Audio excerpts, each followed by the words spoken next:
Hello my dear friends, सीधी बात करने वाला हूँ। यदि आपका सपना है पुलिस में जाने का एंड एसआई बनने का, यानी कि sub inspector, then you can video watch till and, otherwise it's depend your choice. आपकी इन्फॉर्मेशन के लिए बता दूं कि इनकी वर्दी में 2 स्टार लगे होते हैं और इनकी जो स्ट्रिप रहती है वह लाल और नीले कलर की रहती है। सो फ्रेंड्स, इस वीडियो में हम स्कूल लेवल से शुरुआत करने वाले हैं एंड एसआई बनने तक तो सैलरी मिलने तक के बारे में जानने वाले हैं। सो फ्रेंड्स, मैं हूँ आपका दोस्त hacker. Let start video with today's video title, how to become SI. सबसे पहले जानते हैं एसआई के बारे में। एसआई का फुल फॉर्म सब इंस्पेक्टर होता है, जिसे हम हिंदी में उप निरीक्षक बोलते हैं। इनका कार्य पुलिस कर्मियों को जैसे हेड कांस्टेबल एंड पुलिस चौकियों आदि को कमांड देना होता है। सो फ्रेंड्स, आइए जानते हैं एसआई बनने के लिए कौन कौन सी क्वालिफिकेशन की रिक्वायरमेंट रहती है। फर्स्ट है एजुकेशन क्वालिफिकेशन। एजुकेशन में आपको मिनिमम रिक्वायरमेंट रहती है, वह होती है ग्रेजुएशन, जिसे आप 12 के बाद एनी स्ट्रीम से कर सकते हैं। नेक्स्ट है फिजिकल रिक्वायरमेंट। सब इंस्पेक्टर बनने के लिए पुरुष उम्मीदवार की लंबाई 172 सेंटीमीटर होना चाहिए और महिला उम्मीदवार की लंबाई कम से कम 160 सेंटीमीटर होना चाहिए तथा छाती बिना फुलाए 83 सेंटीमीटर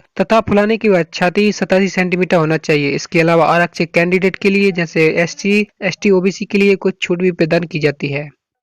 नेक्स्ट है आयु सीमा या एज लिमिट। सब इंस्पेक्टर बनने वाले कैंडिडेट की न्यूनतम आयु 21 वर्ष और अधिकतम आयु 28 वर्ष होनी चाहिए। वहीं एससी, एसटी उम्मीदवारों के लिए 5 वर्ष की छूट तथा ओबीसी वर्ग के उम्मीदवार को 3 वर्ष की छूट प्रदान की जाती है। सो दोस्तों, आइए जानते हैं सिलेबस के बारे में। सब इंस्पेक्टर बनने के लिए उम्मीदवार को सबसे पहले एसआई के सिलेबस के बारे में पता कर लेना चाहिए, क्योंकि इसी के आधार पर क्वेश्चन पूछे जाते हैं तथा इससे आपको सब इंस्पेक्टर बनने में मदद भी मिलती है। तो आइए जानते हैं टेक्निकल स्टूडेंट के लिए सिलेबस के बारे में। टेक्निकल कैंडिडेट के लिए इसमें 100 अंकों के वैकल्पिक प्रश्न या ऑब्जेक्टिव टाइप के क्वेश्चन पूछे जाते हैं, जिन्हें हल करने के लिए 2 घंटे का समय दिया जाता है। इसमें नेगेटिव मार्किंग नहीं होती है। इसमें फिजिक्स से 33 मार्क्स, केमिस्ट्री से भी 33 मार्क्स और मैथ से 34 मार्क्स के क्वेश्चन पूछे जाते हैं। अब जानते हैं नॉन टेक्निकल कैंडिडेट के लिए सिलेबस के बारे में। इसमें 200 अंकों के वैकल्पिक प्रश्न पूछे जाते हैं, जिन्हें हल करने के लिए 3 घंटे का समय दिया जाता है और इसमें कोई भी नेगेटिव मार्किंग नहीं होती है। इसमें हिंदी से 70 मार्क्स, इंग्लिश से 30 मार्क्स और जनरल नॉलेज से 70 मार्क्स और मैथ से 30 मार्क्स के क्वेश्चन पूछे जाते हैं।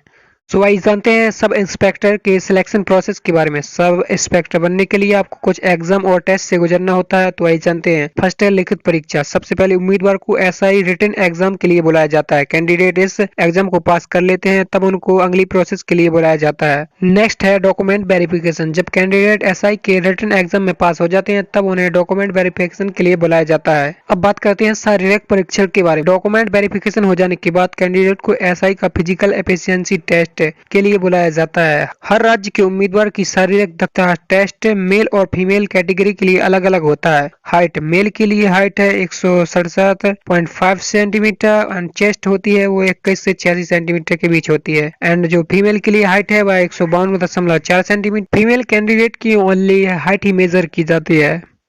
सो फ्रेंड्स, फाइनली जानते हैं सैलरी के बारे में। एसआई की सैलरी कितनी होती है। भारत में पुलिस सब इंस्पेक्टर का पद बहुत ही जिम्मेदारी वाला पद होता है तथा एसआई की सैलरी प्रत्येक राज्य के हिसाब से अलग अलग होती है। भारत में सब इंस्पेक्टर रैंक के अधिकारी का औसत वेतन अन्य सभी भत्तों को मिलाकर लगभग 42,055 रुपए प्रति महीना के करीब हो सकता है और इसके साथ ही इसमें कई अन्य सुविधाएं भी प्रदान की जाती हैं। सो फ्रेंड्स, आई होप कि आपके लिए वीडियो इन्फॉर्मेटिव रही होगी। तो वीडियो के लिए लाइक करें एंड चैनल के लिए सब्सक्राइब जरूर करें। Thank you.